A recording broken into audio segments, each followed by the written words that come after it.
Let's speak to our next guest about that. Dr. Duncan Robertson is a policy and strategy academic at Loughborough University, and he specialises in COVID-19 modelling and analysis.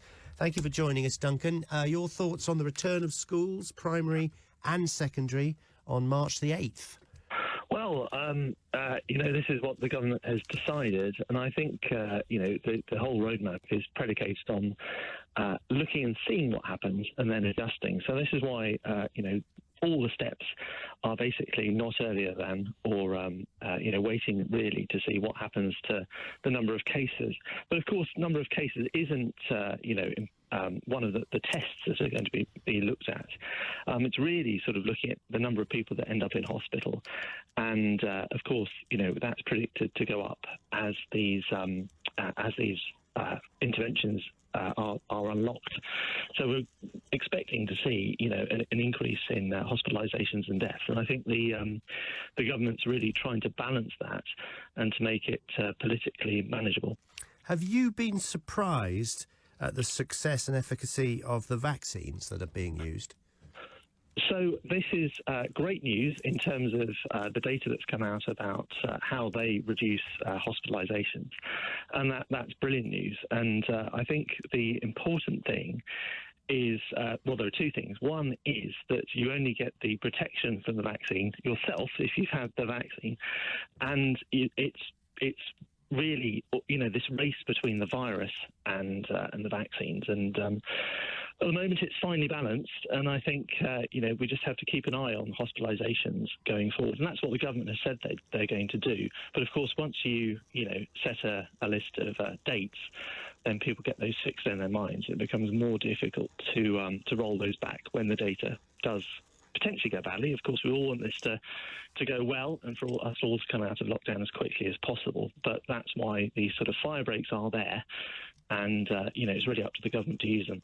OK, and your view so far on the variants and how this might put a sort of fly in the ointment, if I can put it that way. Are we very wary of these, or are we feeling a lot safer now? Well, I think we're probably feeling a little bit safer in London and Kent and the southeast, where it's had quite a lot of, especially the UK variant. But of course, there are places in the country where it hasn't had such success. So the problem is that potentially the variant does very well in the places that where it's not dominant. So perhaps in the north, you're going to see more of a resurgence. But this is a real problem.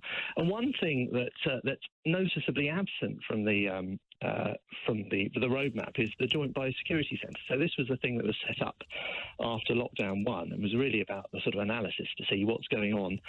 But that's completely absent from the lockdown. So it'd be interesting to know what has happened to the Joint Biosecurity Centre. OK, that's interesting. And if it all does go to plan and the 4 tests are met and the criteria are met, how do you envisage June the 21st onwards and going back to normal? Will it be life as we knew it 15 months ago? And this is where you just can't predict that, because I think we've all been, surprised by the virus and the variants, and to project that far into the future is risky. But hopefully we can go back, and we all want to, have life as we knew it. But I think there's a sort of expectation that over the winter, it may mean that we're wearing masks. I mean, Anthony Fauci in the US has sort of said that we might be doing that into 2022. So I think, we all hope it'll be life as we knew it, but I think we still have to be on our guard.